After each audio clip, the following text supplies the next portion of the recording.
அனைவருக்கும் வணக்கம். இந்த உலகத்திலேயே ஒரு உயிருக்கு சாப்பாடு கொடுத்துட்டு கொலை பண்றதுனா அது மனித ஜென்மம் மட்டும்தான். மனிதனுடைய ஆறாவது அறிவு யோசிக்க அவன் எந்த மாதிரியான கிரைம் பண்றான், எந்த அளவுக்கு கொடூரமா கிரைம் பண்றான் அப்படிங்கிறத ஒவ்வொரு வீடியோலுமே நம்ம பார்த்துக்கிட்டு தான் வரோம். அப்படிதான் இன்னைக்கு நம்ம பார்க்க போற சம்பவத்திலுமே ஒருத்தருக்கு மிகப்பெரிய ஒரு கொடூரம் நடக்குது. அது வேற எங்கேயுமே நடக்கல, நம்முடைய பக்கத்து மாநிலமான கர்நாடக மாநிலத்துல தான் நடந்திருக்கு. சரியா, கர்நாடக மாநிலம் பெங்களூர் ரூரல் டிஸ்ட்ரிக்ட்ல சிக்காகொலிகா என்ற கிராமத்தை சேர்ந்தவர்கள் தான் 49 வயது நேர்ந்த முனிசுவாமி மற்றும் அவருடைய மனைவியான சில்பராணி அப்படின்ற இந்த தம்பதியினர். இந்த தம்பதியினருக்கு ஒரு மகள் இருக்காங்க. அவங்க மங்களூர்ல தங்கி படிச்சுக்கிட்டு இருக்காங்க. இந்த மங்களூர் இவங்களுடைய ஊர்ல இருந்து கிட்டத்தட்ட 330 கிலோமீட்டர் தூரம். இவ்வளவு டிஸ்டன்ஸ் இருக்கிறதுனால தங்க கிட்ட இருக்கிற சொந்த காருக்கு டிரைவர் ஒன்று ஹையர் பண்ணி அடிக்கடி தங்களுடைய மகளை பார்த்துட்டு வருவது தான் இந்த தம்பதியினருடைய வழக்கமா இருந்திருக்கு. அதே சமயம் இவங்களுக்கு சில சொத்துக்கள் இருந்திருக்கு. அந்த பகுதியில் மாருதி என்டர்பிரைசஸ் அப்படின்ற பெயரில் ஒரு கடையை கூட நடத்திக்கிட்டு வராங்க. இந்த கடையில car tyre, bike tyre, lorry டயர்னு டயர் பிசினஸ் பார்த்துக்கிட்டு வராங்க. இந்த டயர் பிசினஸ் மூலமாவும் நல்ல வருமானம் வரதுனால எந்த பிரச்சனையுமே இல்லாம இவங்களுடைய லைஃப் நல்லா தான் போய்கிட்டு இருந்திருக்கு. ஆனா சரியா கடந்த வருடம் ஆகஸ்ட் 13, 2024 வாகல தங்களுடைய மகளை போய் பார்த்துட்டு வந்துடலாம் அப்படின்ற மாதிரி இந்த முனுசாமியும் சில்பாராணியும் பிளான் பண்ணி இருந்திருக்காங்க. அதன் அடிப்படையில் அவங்களுடைய காருக்கு எப்போதுமே டிரைவராக இருக்கக்கூடிய சோமேஷ் அப்படின்றவரை அழைத்து கொண்டு அன்றைய நாள் ஆகஸ்ட் 13ஆம் தேதி 8 மணி நேரம் கிட்ட டிராவல் பண்ணி தங்களுடைய மகளை மங்களூர்ல பார்த்துக்கிட்டு ரிட்டன் அதுக்கப்புறம் கொஞ்சம் நேரத்திலே கிளம்பி இருந்திருக்காங்க. அப்படி இவங்க கிளம்பி வந்துகிட்டு இருந்த சமயத்துல தான் ஹாசன் டிஸ்ட்ரிக்ட் என்ற இடத்துல இருக்கிற கந்தாசி என்ற ஊர்ல இவங்களுடைய கார் டயர் பஞ்சர் ஆகி இருந்திருக்கு. இந்த கார் டயர் பஞ்சர் ஆனதுமே இமிடியேட்டா டிரைவர் சோமேஷ் காரை ஓரமா நிப்பாட்டிட்டு இறங்கி வந்து ஸ்டெப்னி எல்லாம் எடுத்து உடனடியாக மாற்ற ஆரம்பிச்சிருக்காரு. அந்த காருடைய டயர் லெஃப்ட் சைடில் தான் வந்து பஞ்சர் ஆகி இருந்திருக்கு. இந்த நேரத்தில் சில்பாராணியுமே காரை விட்டு இறங்கி இந்த சோமேஷ் அப்படின்ற டிரைவர் அந்த கார் டயரை மாத்துறத பார்த்துக்கிட்டு இருந்திருக்காங்க. மறுபக்கம் இந்த சில்பாராணியோடைய கணவரான முனிசாமி அப்படின்றவர் ரைட் சைடில் நின்றபடி, அதாவது இவருக்கு பக்கத்திலே தான் வாகனங்கள்லாம் போய்கிட்டு இருக்கு, அந்த பக்கத்தில் நின்றபடி ஏதோ வேடிக்கை பார்த்துக்கிட்டு இருந்திருக்காரு. அப்படி இந்த 3 பேருமே வெவ்வேறு கான்சென்ட்ரேஷன்ல இருக்கும்போது தான் திடீர்னு சம்பந்தமே இல்லாம ஒரு லாரி வேகமா இவங்களை நோக்கி வர ஆரம்பிக்குது. அந்த லாரியோடைய டிரைவர் எவ்வளவோ பிரேக் அடிக்க முயற்சி பண்றாரு. அந்த லாரி அவருடைய கண்ட்ரோல்ல இல்லாம இவங்களுடைய காரை இடிச்சிட்டு ரைட் சைட்ல நின்றுகிட்டு இருக்கிற அந்த முனிசாமியை இடிச்சிட்டு அங்கிருந்து வேகமா நிக்காம புறப்பட ஆரம்பிக்குது. மறுபக்கம் சோமேஷும் சில்பாராணியும் முனிசாமிக்கு என்ன ஆச்சு அப்படின்னு சொல்லி வந்து பாக்குறாங்க. அப்போ அவருடைய உடம்புல இருந்து ரத்தம் பீச்சி அடிக்க ஆரம்பிச்சு அவர் வழியில துடிச்சுக்கிட்டு இருந்திருக்காரு. இதனால பக்கத்துல இருக்கிற ஹாஸ்பிட்டலுக்குமே இமிடியேட்டா கொண்டு போயிருந்திருக்காங்க. ஆனா துரதிருஷ்டவசமா முனுசாமி அந்த ஹாஸ்பிட்டல்லே இறந்து போயிருந்திருக்காரு. இதனால பதட்டமான இந்த சோமேஷும் இந்த சில்பாராணியும் என்ன பண்றதுன்னு தெரியாம பக்கத்தில் இருக்கிற போலீஸ் ஸ்டேஷன்ல போயிட்டு தங்களுடைய கார் டயர் பஞ்சர் ஆயிடுச்சு, அதனால ஓரமா நின்று அந்த கார் டயரை மாத்திக்கிட்டு இருந்தோம். அந்த நேரத்தில் என்னுடைய கணவர் ஒரு லாரி வேகமா வந்து இடிச்சிட்டு நிக்காம கூட போயிட்டாங்க, இது என்னன்னு வந்து விசாரணை பண்ணுங்க அப்படின்ற மாதிரி ஒரு கம்ப்ளைண்டா போலீஸ் அதிகாரிகள் கிட்ட இவங்க கொடுத்திருந்திருக்காங்க. அப்படி போலீஸ் அதிகாரிகள் இது சாதாரண ஒரு ஆக்சிடென்ட் கேஸ்ன்னு நினைச்சு இந்த வழக்குக்குள்ள வரும்போது தான் அவங்க கொஞ்சம் கூட எதிர்பார்க்காத ஒரு ட்விஸ்ட் ஒன்று இதுல இருக்கும் அப்படிங்கறத அவங்க நினைச்சு கூட பார்க்கவே இல்லை. அப்படி இந்த வழக்கில் என்னதான் ட்விஸ்ட் இருக்கு? அன்னைக்கு இந்த முனுசாமியை இடிச்சிட்டு போனா அந்த லாரி யார் ஓட்டிட்டு வந்தது? அந்த லாரி டிரைவரை போலீஸ் அதிகாரிகள் கைது பண்ணாங்களா இல்லையா? கடந்த வருடம் கர்நாடக மாநிலத்தில் ரொம்பவே பரபரப்பா பேசப்பட்ட மிக கொடூரமான ஒரு சம்பவத்தை பத்தி தான் இன்னைக்கான வீடியோல பார்க்க போறோம். வீடியோவை எங்கேயுமே ஸ்கிப் பண்ணாம தொடர்ந்து பார்த்துக்கிட்டு வாங்க. நான் உங்கள் Babu Shankar. Welcome to Babu Shankar files.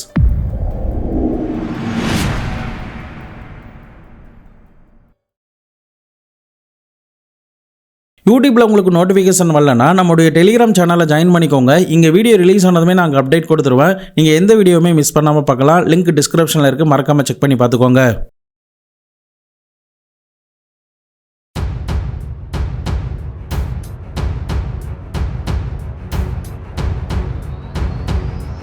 இது ஒரு சாதாரணமான ஆக்சிடென்ட் கேஸ் அப்படின்னு போலீஸ் ஆஃபீஸர் இந்த வழக்குக்குள்ள வந்து இமிடியேட்டா இறந்து போன முனிசாமியோடைய சடலத்தை போஸ்ட்மார்ட்டத்துக்கு அனுப்பி வச்சிருந்திருக்காங்க. மறுபக்கம் தன்னுடைய கணவர் இறந்த துக்கத்துல சில்பாராணி அடுத்து என்ன பண்றதுன்னு தெரியாம ரொம்பவே வேதனையோட இருக்காங்க. அதே சமயம் டிரைவர் சோமேஷுக்குமே என்ன பண்றதுன்னு தெரியல. போலீஸ் ஆஃபீஸர் சம்பவம் எந்த இடத்துல நடந்துச்சோ அந்த இடத்துக்கு போயிட்டு கம்ப்ளீட்டா வாட்ச் பண்ண ஆரம்பிக்கிறாங்க. மேற்கொண்டு அந்த ஏரியாவை சுத்தி இருக்கிற சிசிடிவி, அந்த ரோடு வழியா இருக்கக்கூடிய சிசிடிவி அப்படின்னு சொல்லிட்டு எல்லாத்தையுமே செக் பண்ணி பார்க்கணும் அப்படிங்கிறதுக்காக ஒரு ஸ்பெஷல் டீம் ஒன்று ஃபார்ம் பண்ணி இந்த வழக்கை தீவிரமாக விசாரிக்க ஆரம்பிக்கிறாங்க. தொடர்ந்து இவங்க சொன்ன டைமிங் படி அந்த பகுதி வழியாக வரக்கூடிய லாரி எல்லாத்தையுமே சிசிடிவியில் செக் பண்ணிக்கிட்டு இருக்காங்க. இது ஒரு பக்கம் நடந்துகிட்டு இருக்கிற நேரத்தில் மறுபக்கம் சோமேஷ் மற்றும் சில்பாராணி கிட்ட அந்த லாரி வந்து என்ன டிசைனில் இருந்தது, அந்த லாரியை பார்த்ததும் நீங்கள் ஏதாவது ஞாபகம் வச்சுக்கிற மாதிரி ஏதாவது தடயம் தெரியுதா அப்படின்ற மாதிரி அவங்க கிட்டயுமே சில கொஸ்டின்லாம் கேட்கப்பட்டிருந்திருக்கு. ஆனால் ஒரு ஃப்ராக்ஷன் ஆஃப் செகண்டில் இது நடந்துட்டதுனால அவங்களுக்கு அந்த நேரத்தில் என்ன நடந்துச்சு, அந்த லாரி எப்படி இருந்துச்சு அப்படிங்கிறத கூட அவங்களால சரிவர கவனிக்க முடியல. இதனால போலீஸ் ஆஃபீஸருக்கு இந்த இடத்துல சிக்கல் ஏற்பட ஆரம்பிக்குது. இந்த நேரத்தில் தான் சிசிடிவியை செக் பண்ணிக்கிட்டு இருந்த போலீஸ் ஆஃபீஸருக்கு ஒரு ஷாக்கிங்கான டீட்டெயில்ஸே கிடைக்க ஆரம்பிக்குது. பல மணி நேரம் சிசிடிவி காட்சிகளை செக் பண்ணதில் சந்தேகப்படுற மாதிரி இவங்க சொன்ன டைமிங்கில் சில லாரிகள் போயிருந்திருக்கு. அதில் ஒவ்வொரு லாரியோடைய பேக்ரவுண்ட் எல்லாத்தையுமே செக் பண்ணி பார்த்ததில் சந்தேகப்படுற மாதிரி ஒரு லாரி மட்டும் இருந்திருக்கு. அந்த லாரி யார் ஓட்டிட்டு வந்தா அப்படிங்கிறத செக் பண்ணி பார்த்ததில் தான் சிக்கமங்களூர் பகுதியை சேர்ந்த தேவேந்திர நாயக் அப்படின்ற ஒருத்தர் ஓட்டிட்டு வந்திருக்காரு அப்படிங்கிறது தெரிய வருது. இதனால 6 நாட்கள் கழித்து இந்த தேவேந்திர நாயக் அப்படின்றவரை போலீஸ் ஆஃபீஸர் கைது பண்ணியிருந்திருக்காங்க. கைது பண்ணி கஸ்டடியில் எடுத்து விசாரணை பண்ணும்போது தான் அன்னைக்கு நான் இந்த ஆக்சிடென்ட்டை பண்ணது நான் தான் சார், ஆனால் இதை நான் வேணுமுனே பண்ணலை, நான் எப்போதும் போல லாரியை ஓட்டிக்கிட்டு வந்த போது அந்த லாரி ஒரு கட்டத்தில் என்னுடைய கண்ட்ரோலில் இல்லாமல் போயிடுச்சு, அந்த ஸ்பீடையுமே என்னால் கண்ட்ரோல் பண்ண முடியல, அதனால தான் நான் ஆப்போசிட்டில் இருந்த ஆட்கள் மேலே இடிச்சிட்டேன், எனக்கே தெரியாமல் இது நடந்துருச்சு, நான் இதை வேணுமுனே பண்ணலை, என்னை மன்னிச்சிடுங்க அப்படின்ற மாதிரி அப்பாவித்தனமாக நடந்த விஷயங்கள் எல்லாத்தையுமே அந்த தேவேந்திர நாயக் அப்படின்ற அந்த லாரி டிரைவர் சொல்லியிருந்திருக்காரு. ஆனால் போலீஸ் ஆஃபீஸருக்கு இந்த இடத்துல சில சந்தேகம் எழ ஆரம்பிக்குது. உண்மையிலே வந்து தெரியாம பண்ணியிருந்தானா ஒன்னு ஆக்சிடென்ட் ஆனதுமே அந்த ஸ்பாட்லயே நின்று இருந்திருக்கணும், அப்படி இல்லைன்னா அந்த லாரி எங்கேயோ ஒரு இடத்துல பிரேக் டவுன் ஆக தான் போகுது. அப்போ அந்த லாரி நின்ன இடத்துல இருந்து பக்கத்தில் இருக்கிற போலீஸ் ஸ்டேஷன்ல போயிட்டு இப்படி ஒரு ஆக்சிடென்ட் நடந்துருச்சு அப்படின்னு சொல்லிட்டு இந்த நபர் ஆஜராயிருக்கலாமே, ஆனா ஏன் இவர் வந்து ஆஜராகல அப்படின்ற கொஸ்டின் கூட எழ ஆரம்பிக்குது. ஆனா அதுக்கு அந்த தேவேந்திர நாயக் என்ன சொல்றாருன்னா, ஒருவேளை நான் அந்த இடத்துல நின்று இருந்தேன்னா மக்கள் வந்து என்னை போட்டு அடிச்சிருப்பாங்க சார், அது மட்டும் இல்லாம எனக்கு பதட்டத்தில் என்ன பண்றதுன்னு தெரியல, போலீஸ் கேஸ்னு போயிட்டா கூட என்னுடைய லைஃப் ஸ்பாயில் ஆயிடுமோ அப்படின்னு சொல்லிட்டு நான் தான் ஆஜராகாம இருந்தேன் அப்படின்ற மாதிரி இந்த தேவேந்திர நாயக் போலீஸ் கிட்ட தன்னுடைய ஸ்டேட்மெண்ட்டை சொல்லி இருந்திருக்காரு. இது ஒரு பக்கம் போலீஸ் ஆஃபீஸர் விசாரணை பண்ணிக்கிட்டே இருந்த நேரத்தில் தான் இறந்து போன அந்த முனிசாமியோடைய போஸ்ட்மார்டம் ரிப்போர்ட்டில் ஒரு முக்கியமான ஒரு தடயம் ஒன்று கிடைச்சிருந்திருக்கு. அதில் இறந்து போன முனிசாமியோடைய கழுத்தில் சில காயங்கள் இருக்கிற மாதிரியான எவிடன்ஸ் எல்லாமே கிடைச்சிருந்திருக்கு. இதை பார்த்ததுமே போலீஸ் ஆஃபீஸருக்கு ஒருவேளை இது திட்டமிட்ட கொலையாக இருக்குமோ அப்படின்னு சொல்லிட்டு அந்த கோணத்தில் இந்த வழக்குடைய விசாரணையை அடுத்த கட்டத்துக்கு நகர்த்த ஆரம்பிக்கிறாங்க. இதனால் மறுபடியுமே சில்பாராணி எங்கே அப்படின்னு சொல்லி தேடி பார்க்கும்போது தான் சில்பாராணி அவங்களுடைய வீட்டில் இல்லாமல் எங்கேயோ எஸ்கேப் ஆகி போயிருக்காங்க. பட் போலீஸ் ஆஃபீஸருக்கு இந்த இடத்துல சில்பாராணி மேலே சந்தேகம் வருவதற்கான காரணம் என்னன்னா, ஒருவேளை அவங்க எப்போதும் போல வீட்டை பூட்டிட்டு எங்கேயாவது வெளியில் போயிருக்கலாம் அப்படின்னு தான் ஆரம்பத்தில் நினச்சிருக்காங்க. ஆனால் அந்த ஆக்சிடென்ட் நடந்த சமயத்தில் இவங்க கூட டிரைவராக ஒருத்தர் வந்தார்ல, அந்த டிரைவரான சோமேஷ் அப்படின்றவரும் திடீர்னு மிஸ் ஆகி போயிருந்திருக்காரு. எதனால ஒரே நேரத்தில் 2 பேருமே மிஸ் ஆகி போயிருக்காங்க, ஏன் எங்கேயோ தலைமறைவாக இருக்காங்க, மொபைலுமே சுவிட்ச் ஆஃப் ஆகிருக்கு அப்படின்ற மாதிரி சந்தேகங்கள் போலீஸ் ஆஃபீஸருக்கு எழ ஆரம்பிக்குது. பட் இந்த போஸ்ட்மார்டம் ரிப்போர்ட் வருவதற்கு முன்னாடியே அவங்க கிட்ட முனுசாமியோடைய சடலத்தெல்லாம் கொடுத்து அதை எல்லாத்தையுமே அடக்கம் பண்ணி இருந்திருக்காங்க. இது ஒரு பக்கம் நடந்தாலும் இந்த போஸ்ட்மார்டம் நடந்த இடத்துல இருக்கிற மெடிக்கல் ஸ்டாஃப் எல்லாரையுமே போலீஸ் ஆஃபீஸர் விசாரிக்க ஆரம்பிக்கிறாங்க. அப்படி விசாரணை பண்ணும்போது தான் ஒரு முக்கியமான ஒரு தடயம் போலீஸுக்கு கிடைக்குது. முனிசாமியை ஹாஸ்பிட்டலில் அட்மிட் பண்ணதுக்கு பிறகு சில்பாராணி அந்த ஹாஸ்பிட்டலுக்கு வந்ததாகவும் போஸ்ட்மார்டம் நடந்துகிட்டு இருந்த சமயத்தில் அங்கே இருக்கிற ஒரு மெடிக்கல் ஸ்டாஃப் கிட்ட என்னுடைய கணவருடைய முகத்தை நீங்கள் காட்ட வேண்டாம், அதை வந்து நீங்கள் ஃபுல்லாக பேண்டேஜ் போட்டு கவர் பண்ணிடுங்க அப்படின்ற மாதிரி சொல்லி இருந்திருக்காங்க. இந்த விஷயத்தை போலீஸ் ஆஃபீஸர் மெடிக்கல் ஸ்டாஃப் மூலியமாக கேட்கும்போது அவங்களுக்கு பகீர்னு ஆகியிருந்திருக்கு. எதனால் இவ்வளோ விஷயங்கள்லாம் பண்ணியிருக்காங்க, அப்படி என்ன காரணமாக இருக்கும் அப்படின்னு தலையை பிச்சுக்கிட்டபடி இந்த சில்பாராணியும் சோமேஷுமே தீவிரமாக தேட ஆரம்பிச்சிருக்காங்க. தொடர்ந்து இந்த சில்பாராணியோடைய வீட்டுக்கிட்ட போய் விசாரணை பண்ணதில் இவங்க கொஞ்ச நாட்களாக சில ஆஃபீஸ்லாம் அலைஞ்சிக்கிட்டு இருந்தாங்க சார், பட் எங்கே போனாங்க என்ன ஆனாங்கன்னு எங்களுக்கு தெரியல, திடீர்னு காணாமல் போயிட்டாங்க அப்படின்ற மாதிரி தான் சொல்லியிருந்திருக்காங்க. இதனால் போலீஸ் ஆஃபீஸருக்குமே இந்த சில்பாராணியை கண்டுபிடிக்கிறதுல சில சிக்கல்கள்லாம் ஏற்பட ஆரம்பிக்குது. பட் இப்படி இவங்களுக்கு சிக்கல்கள்லாம் இருந்துக்கிட்டு இருந்த நேரத்தில் தான் மறுபடியுமே இந்த வழக்கை விசாரணை பண்ணுற கந்தாசி அப்படின்ற போலீஸ் ஸ்டேஷனுக்கு இந்த ஆக்சிடென்ட் நடந்த 10 நாட்கள் கழித்து ஒரு முக்கியமான ஒரு ஃபோன் கால் ஒன்று வந்திருக்கு. இந்த ஃபோன் கால் எங்கிருந்து வந்திருக்குன்னா சம்பவம் நடந்த இடத்துல இருந்து 230 கிலோமீட்டர் தள்ளி சித்தலகட்டா அப்படின்ற ஒரு ஊர் ஒன்று இருக்கு. இந்த ஊர்ல இருக்கிற ஒரு போலீஸ் ஸ்டேஷன்ல ஸ்ரீனிவாஸ் அப்படின்றவர் இன்ஸ்பெக்டரா வேலை பார்த்துக்கிட்டு இருக்காரு. இவர் எப்போதும் போல ஆகஸ்ட் 23, 2024 வகையில டியூட்டிலாம் முடிச்சுட்டு ரெஸ்ட் எடுக்கிறதுக்காக தன்னுடைய ரூமுக்கு வந்திருக்காரு. அப்போ ஃப்ரெஷ் அப் ஆயிட்டு அவர் ரிலாக்ஸா படுத்துக்கிட்டு இருந்த நேரத்துல திடீர்னு அவருடைய வீட்டோடைய டோர் பெல் அடிச்சிருந்திருக்கு. யாருடா அது அப்படின்னு அந்த டோரை திறந்து பார்க்கும்போது தான் அவர் கொஞ்சம் கூட எதிர்பார்க்காத ஒரு பெரிய ஷாக் அண்ட் ட்விஸ்டே காத்துக்கிட்டு இருந்திருக்கு. 10 நாளுக்கு முன்னாடி ஆக்சிடென்ட்ல இறந்து போன இந்த முனுசாமி உயிரோட உடம்புல எந்தவித காயமுமே இல்லாம ஆரோக்கியமா முழுசா இருக்கிறத பார்த்ததும் அந்த இன்ஸ்பெக்டர் ஸ்ரீனிவாசுக்கு பகீரனாக இருந்திருக்கு. ஏன்னா முனுசாமியோடைய இறுதி சடங்குல கூட இந்த ஸ்ரீனிவாஸ் கலந்து இருந்திருக்காரு. அப்படி இறுதி சடங்குல அடக்கம் செய்யப்பட்ட இந்த முனுசாமி எப்படி இப்படி உயிரோட வந்தாரு அப்படின்ற மாதிரி சில சந்தேகமும் சில பயமும் அவருக்கு ஏற்பட ஆரம்பிக்குது. உண்மையில இது நிஜம்தானா, அப்படி இல்லைன்னா கனவுல நடக்குதா அப்படின்ற மாதிரி கூட அந்த நேரத்தில் அவருடைய மைண்ட்ல ஓடிக்கிட்டே இருந்திருக்கு. அந்த போலீஸ் இன்ஸ்பெக்டர் அதை ரியலைஸ் பண்றதுக்கே அவருக்கு சில நிமிடங்கள் எடுக்குது. இமிடியேட்டா அந்த முனிசாமியை வீட்டுக்கு வர வச்சு உட்கார வச்சு அவரை ரிலாக்ஸ் பண்ணி என்ன நடந்துச்சு அப்படிங்கிறத கேட்கும் போதுதான் ஒரு கொடூரமான ஸ்டேட்மெண்ட்டையே இந்த முனுசாமி அந்த போலீஸ் ஆபீசர் கிட்ட சொல்றாரு. இந்த ஸ்ரீனிவாஸ் அப்படின்றவர் இறந்து போனதா சொல்லப்பட்ட அந்த முனுசாமிக்கு நெருங்கிய சொந்தக்காரர். இப்போ நம்ம உயிரோட இருக்கோம், நம்ம இதுல இருந்து எப்படியாவது மீண்டு வரணும்னா இன்ஸ்பெக்டரா இருக்கிற இந்த ஸ்ரீனிவாஸ் நமக்கு உதவி பண்ணுவாரு அப்படின்னு நினைச்சுதான் அன்றைய நாள் இந்த முனுசாமி இந்த ஸ்ரீனிவாசோடைய வீட்டுக்கு வந்திருக்காரு. ஆனா ஸ்ரீனிவாஸ் அந்த இடத்துல ஒரு போலீஸ் ஆபீசரா இவர் பண்ண இந்த குற்றத்தை மறைக்க அவர் ஒருவேளை உதவி பண்ணியிருந்தாருன்னா மேலும் மேலும் பல சிக்கல்கள்லாம் உருவாகி இருக்கும். அது மட்டும் இல்லாம கடைசியில ஸ்ரீனிவாசை மாட்டிப்பாரு அப்படிங்கிறத நல்லா உணர்ந்ததுனால இமிடியேட்டா இந்த முனுசாமிக்கு எந்த ஒரு சந்தேகமும் வராத அளவுக்கு பர்ஃபெக்டா அவர்கிட்ட பேசினபடி பேச்சு கொடுத்துக்கிட்டே இந்த வழக்கை விசாரணை பண்ணிக்கிட்டு இருக்கிற கந்தாசி போலீஸ் ஸ்டேஷனுக்கு தகவலை கொடுத்திருந்திருக்காங்க. இதை கேட்டதுமே கந்தாசி போலீஸ் ஆஃபீஸரும் ஷாக் ஆகி இமிடியேட்டா அந்த ஊருக்கு வந்து இந்த முனுசாமியை கைது பண்ணிட்டு போறாங்க. அதன் பிறகுதான் இந்த முனுசாமி சொன்ன ஸ்டேட்மெண்ட்லாம் கேட்கும்போது அவங்க நினைச்சு கூட பார்க்காத ஒரு ட்விஸ்டே அவங்களுக்கு காத்துக்கிட்டு இருந்திருக்கு. இந்த முனுசாமியோடைய டயர் பிஸ்னஸ் ஆரம்பத்தில் நல்லா போய்கிட்டு இருந்திருக்கு. ஆனால் கோவிட் டைமில் எக்கச்சக்கமான அளவுக்கு லாஸ் ஆக ஆரம்பிக்குது. இந்த லாஸை சரி பண்ணணும் அப்படிங்கிறதுக்காக தான் சுற்றி இருக்கிற நிறைய நண்பர்கள் ரிலேட்டிவ்ஸ் கிட்ட நிறைய கடன்லாம் வாங்க ஆரம்பிக்கிறாரு. ஒருத்தர்கிட்ட வாங்கின கடனை அடைக்கிறதுக்காக ஒருத்தர்கிட்ட பணம் வாங்குறது, இவர்கிட்ட கடனை அடைக்கிறதுக்காக இன்னொருத்தர்கிட்ட பணம் வாங்கி இவருக்கு கொடுக்கறது அப்படின்னு சொல்லிட்டு இப்படி சர்க்கிள்லேயே ஒரு நிறைய பணம் வாங்கி கடனுக்கு உள்ளாக ஆரம்பிக்கிறாரு. இதனால என்ன பண்றதுன்னு தெரியாம பித்து பிடிச்சுக்கிட்டு இருந்த சமயத்துல தான் கொரோனா டைம்ல நிறைய படங்கள்லாம் இவர் பார்க்க ஆரம்பிச்சிருக்காரு. அப்படி இவர் கொரோனா டைம்ல பார்த்த ஒரு தமிழ் படம் தான் இவருடைய மொத்த லைஃபையுமே மாத்திருக்கு அப்படின்னு கூட சொல்லலாம். அப்படி அவர் என்ன தமிழ் படம் பார்த்தாருன்னா 2007 ரிலீஸ் ஆன சிவாஜி படத்தை இவர் பார்த்திருந்திருக்காரு. அந்த சிவாஜி படத்தோடைய கிளைமேக்ஸ்ல சிவாஜி என்ற கேரக்டர் இறந்து போய் எம்ஜிஆரா எப்படி வருமோ அதை பார்த்து இன்ஸ்பயர் ஆகி ஒருவேளை நம்மளும் இந்த மாதிரியான ஒரு ஆள்மாட்டை நடத்த முடியுமா அப்படின்ற ஒரு எண்ணம் இவனுக்கு தோண ஆரம்பிக்குது. அது மட்டும் இல்லாம இதை பத்தி தன்னுடைய மனைவிக்கு டீமே டிஸ்கஸ் பண்ண ஆரம்பிக்கிறான். இதனால தன்னை மாதிரி இருக்கிற ஒரு ஆளை கொலை பண்ணிட்டு தான் பேர்ல இருக்கிற இன்சூரன்ஸ் கம்பெனில நிறைய பணத்தை கிளைம் பண்ணா நம்முடைய கடன் எல்லாத்தையுமே அடைச்சிடலாம், நாமளுமே உயிரோட இருக்கலாம், நமக்கு கொஞ்சம் நிறைய பணமும் கிடைக்கும் அப்படின்ற ஒரு சதி திட்டத்தை இந்த கணவன் மனைவி 2 பேருமே சேர்ந்து தீட்ட ஆரம்பிச்சிருக்காங்க. அதன் அடிப்படையில் இந்த பிளானுக்கு முதற்கட்டமா நிறைய இன்சூரன்ஸ் கம்பெனில இந்த முனுசாமியோடைய பெயர்ல இன்சூரன்ஸ் எடுக்க ஆரம்பிக்கிறாங்க. இந்த இன்சூரன்ஸ் உடைய மதிப்பு தொகை கிட்டத்தட்ட 5 கோடி ரூபாய் கிட்ட இருக்கு.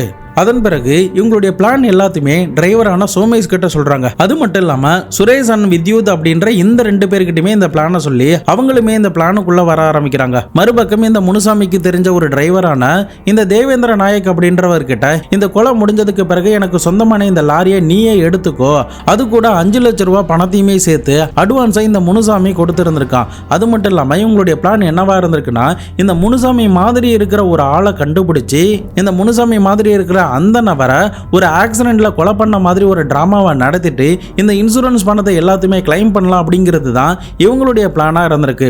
அதன் அடிப்படையில் தான் ஹாசன் அப்படின்ற டிஸ்ட்ரிக்ட்ல தன்னுடைய மகளை பார்த்துக்கிட்டு வர நேரத்தில் குப்பை பொறுக்கிற ஒரு ஆளை இவங்க பார்த்து இருந்திருக்காங்க. அந்த குப்பை பொறுக்கி வாழக்கூடிய அந்த அண்ணனுக்கும் இவனுக்கும் எந்த சம்பந்தமுமே கிடையாது.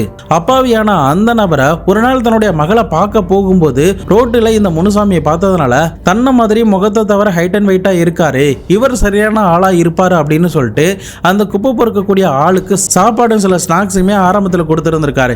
இதை பார்த்ததுமே அந்த குப்பை பொறுக்கக்கூடிய அண்ணனுமே இவங்க ரொம்ப நல்லவங்க போல அப்படின்ற மாதிரி நினைச்சு அவருக்கு நன்றி எல்லாம் சொல்லி இருந்திருக்காரு. ஆனா முனுசாமியோடைய சதி திட்டம் என்ன அப்படிங்கிறது அந்த குப்பை பொறுக்கக்கூடிய ஆளுக்கு தெரியாது. இப்படியே அடிக்கடி ஃப்ரீக்வெண்டா போயிட்டு அந்த நபருக்கு சாப்பாடு கொடுக்கறது, அவர்கிட்ட பேசுறது அப்படின்னு ஒரு ஃப்ரெண்ட்ஷிப்பை 1 மாத காலத்துக்குள்ளேயே ஏற்படுத்தி இருந்திருக்கான். இதனால முழுவதுமா அந்த நபர் இவனை நம்ப ஆரம்பிச்சதுக்கு பிறகு தன்னுடைய சதி திட்டத்துக்குள்ள இவரை கொண்டு வந்துடலாம் அப்படின்ற மாதிரி தான் இந்த முனுசாமியோட கும்பல் நினைச்சிருந்திருக்காங்க. அதன் அடிப்படையில தான் ஆகஸ்ட் 13, 2024 வகையில தன்னுடைய மகளை கடைசியா பார்த்துட்டு வந்துடலாம் அப்படின்னு சொல்லிட்டு பிளான் போட்டு மங்களூருக்கு போயிட்டு ரிட்டர்ன் வந்துகிட்டு இருந்த நேரத்துல இந்த குப்பை பொறுக்கக்கூடிய ஆளை ஒரு இடத்துல பார்த்து இருந்திருக்காங்க. இதுக்கு முன்னாடியே இவன் என்ன பண்ணி இருந்திருக்காங்கன்னா, இவருக்கு ஏதாவது உடல்நிலை சரியில்லாம இருக்கா, ஏதாவது நோய் இருக்கா அப்படிங்கறத கண்டுபிடிக்கிறதுக்காக மெடிக்கல் செக்அப்புக்கெல்லாம் போயிருக்காங்க. அந்த நேரத்துல 2 பேருடைய பிளட் குரூப்புமே ஒரே மாதிரி இருந்திருக்கு. முகத்தை தவிர எல்லாமே பர்ஃபெக்டா சிங்க் ஆகுறதுனால இந்த பிளானை எப்படியாவது சீக்கிரமா முடிச்சாக்கணும் அப்படின்னு நினைச்சுதான் ஆகஸ்ட் 13 இவங்க பிளான் பண்ணி இருந்திருக்காங்க. அதன் அடிப்படையில் மறுபக்கம் அந்த தேவேந்திர நாயக் அப்படின்றவர் லாரியில காத்துக்கிட்டு இருந்திருக்காரு. கணவன், மனைவி மற்றும் அந்த டிரைவர் இந்த 3 பேரும் சேர்ந்து அந்த குப்பை பொறுக்கக்கூடிய ஆளை அன்றைய நாள் பார்த்துட்டு அவருக்கு சாப்பாடு மற்றும் இந்த முனுசாமியோட ட்ரெஸ் எல்லாத்தையுமே கொடுத்து போட வச்சிருந்திருக்காங்க. அதன் பிறகு கார்ல ஒரு இடத்துல பஞ்சர் ஆன மாதிரி ஒரு டிராமாவை நடத்தி கணவன், மனைவி 2 பேருமே லெஃப்ட் சைட்ல நின்று இருந்திருக்காங்க. அதன் பிறகு இந்த சில்பா ராணி அந்த குப்பை பொறுக்க ஆளை கார்ல இருந்து ரோட்டு கிட்ட தள்ளிவிட்ட மாதிரி சொல்லப்படுது. அது மட்டும் இல்லாம ஆப்போசிட்ல ஏற்கனவே சிக்னல் கொடுக்கப்பட்டதுனால அந்த தேவேந்திர நாயக் லாரியை வேகமா ஓட்டிட்டு வந்து அந்த குப்பை பொறுக்கக்கூடிய ஆளு மேல வேகமா ஏத்திட்டு காரை நிப்பாட்டாம அங்கிருந்து போயிருந்திருக்கான். இந்த நேரத்தில் அந்த கார் லேசா ஒரு ஆக்சிடென்ட் ஆயிருந்திருக்கு. மறுபக்கம் முனுசாமி இறந்த மாதிரியான டிராமாவெல்லாம் நடத்தி ஹாஸ்பிட்டலுக்கு கொண்டு போயிருந்திருக்காங்க. முனுசாமியுமே இமிடியேட்டா வேற ஒரு ஊருக்கு தலைமறைவா அனுப்பி வச்சிருக்காங்க. அதன் பிறகு போலீஸ் கிட்ட போயிட்டு கம்ப்ளைண்ட் எல்லாம் கொடுத்துட்டு மொத்த டிராமாவுமே இந்த முனுசாமியோடைய மனைவியான சில்பா ராணி நடத்தி இருந்திருக்காங்க. இறுதியா போலீஸ் ஆபீசர் நம்மளை நெருங்கிட்டாங்க. அது மட்டும் இல்லாம போஸ்ட்மார்டம் ரிப்போர்ட்ல கழுத்துல காயம் இருக்கிற மாதிரி சந்தேகம் போலீஸுக்கு எழுந்ததுனால இதுக்கப்புறம் நம்ம இருக்கக்கூடாது, எப்படியும் போலீஸ்ல மாட்டிப்போம் அப்படின்னு சொல்லிட்டு அந்த சில்பா ராணி மற்றும் சோமேஷ் இந்த இறுதி சடங்குல முடிந்ததுக்கு பிறகு எங்கேயோ எஸ்கேப் ஆகி போயிடுறாங்க. அதன் பிறகு கணவன், மனைவி 2 பேருமே ஒரு சீக்கிரட்டான இடத்துல மீட் பண்ணி இருந்திருக்காங்க. அந்த நேரத்தில் சில்பா ராணி என்ன சொல்லி இருந்திருக்காங்கன்னா, இன்ஸ்பெக்டரா இருக்கக்கூடிய ஸ்ரீனிவாச போய் பாரு, அவரு நமக்கு ஏதாவது உதவி பண்ணுவாரு, அதனால நடந்த விஷயங்கள் எல்லாத்தையுமே சொன்னீங்கன்னா அவர் புரிஞ்சுப்பாரு அப்படின்ற மாதிரி பிளான் பண்ணி இருந்திருக்காங்க. அதன் அடிப்படையில் தான் 10 நாட்கள் கழித்து ஸ்ரீனிவாஸ் அப்படின்ற இவருக்கு நெருங்கின சொந்தக்காரரான போலீஸ் இன்ஸ்பெக்டரை பார்த்துருக்காங்க. ஆனா அவர் தேவையில்லாம எந்த ஒரு ரிஸ்க்குமே எடுக்காம அப்படியே போலீஸ் கிட்ட பிடிச்சு கொடுத்துருந்திருக்காரு. இதுதான் நாங்க போட்ட பிளான், இப்படிதான் நாங்க அந்த நபரை கொலை பண்ணோம் அப்படின்னு சொல்லும் போது போலீஸ் ஆபீசருக்கு பயங்கர ஷாக்கா இருந்திருக்கு. எந்த அளவுக்கு கிரிமினலா யோசிச்சு இதை பண்ணியிருக்காங்க அப்படிங்கறத நினைக்கும் போதே அவங்களுக்குமே இந்த வழக்கு பெரிய வியப்பா தான் அந்த நேரத்தில் இருந்திருக்கு. தொடர்ந்து சில்பா ராணி இந்த வழக்கில் சம்பந்தப்பட்ட அந்த சுரேஷ் மற்றும் வித்யுத், அந்த லாரியை ஓட்டிட்டு வந்த தேவேந்திர நாயக் மற்றும் முனுசாமி அப்படின்னு 6 பேரை கைது பண்ணி அவங்களுக்கு எதிராக இருக்கிற சார்ஜ் ஷீட்லாம் கிரியேட் பண்ணி தற்போதைக்கு நீதிமன்றத்தில் சப்மிட் பண்ணியிருக்காங்க. அடுத்தடுத்து இவங்களுக்கு என்னென்ன தண்டனைகள் கிடைக்க போகுது அப்படிங்கிறத நம்ம பொறுத்திருந்து நம்ம பார்க்கலாம். இந்த சம்பவத்தில் அந்த குப்பை பொறுக்கக்கூடிய ஆளு ஒரு அப்பாவி, இவங்களுக்கு எந்த விதத்திலுமே சம்பந்தமே கிடையாது. சாப்பாடு கொடுத்தாங்க, இவங்க நல்லவங்களா இருப்பாங்க அப்படின்னு நினைச்சு நம்பி அவங்க சொல்ற எல்லாத்தையுமே அவர் கேட்க ஆரம்பிச்சிட்டாரு. அவருடைய சைட்லையுமே எந்த பிரச்சனையுமே கிடையாது. என்னதான் அவர் குப்பை பொறுக்கினாலுமே உழைச்சி தான் ஒரு இடத்துல சாப்பிட்டுக்கிட்டு நிம்மதியா இருந்திருக்காரு. ஆனா தேவையில்லாம இவங்களுடைய சுயலாபத்துக்காக எந்த விதத்திலுமே சம்பந்தமே இல்லாத ஒரு தவறுமே பண்ணாத அந்த அப்பாவிய அநியாயமா இவங்க கொலை பண்ணியிருக்காங்கன்னா அது எந்த அளவுக்கு நமக்கு ஆத்திரத்தை முட்டுது அப்படிங்கிறத யோசிச்சு பாருங்க. என்னைய கேட்டா இந்த குற்ற சம்பவத்தில் ஈடுபட்ட அனைவருக்குமே அதே மாதிரி லாரி ஏற்றி கொலை பண்ணி தண்டனை கொடுக்கணும் அப்படின்னு தான் நான் சொல்லுவேன். இறந்து போன அந்த குப்பை பொறுக்கக்கூடியவர் யாரு, அவருடைய அட்ரஸ் என்ன அப்படிங்கறத கூட போலீஸ் ஆபீசர் கண்டுபிடிக்கிறதுக்கு முயற்சி பண்ணாங்க. ஆனா அது எல்லாமே தோல்வியில தான் முடிஞ்சிருந்திருக்கு. பணத்துக்காக இந்த மாதிரியான சில ஜந்துக்கள் என்னென்னலாம் பண்ணுது அப்படிங்கிறத நிச்சயமா இந்த சம்பவத்தின் மூலமா நம்மளால தெரிஞ்சுக்க முடியும். நீங்க இந்த வழக்குல சில்பா ராணி மற்றும் முனுசாமியை பத்தி என்ன நினைக்கிறீங்க அப்படிங்கிறதையும் இவர்களுக்கு நீங்க என்ன தண்டனை கொடுப்பீங்க அப்படிங்கிறதையும் மறக்காம கமெண்ட் பாக்ஸ்ல சொல்லுங்க. இதை பத்தி உங்களுடைய நண்பர்களும் தெரிஞ்சுக்கணும்னு நினைச்சீங்கன்னா அவர்களுக்கும் ஷேர் பண்ணி விடுங்க. நாளை மறுநாள் வேற ஒரு கிரைம் கேஸோட வேற ஒரு வீடியோல உங்களை சந்திக்கிறேன். அது வரைக்கும் உங்களிடமிருந்து விடைபெறுவது உங்கள் பாபு சங்கர்.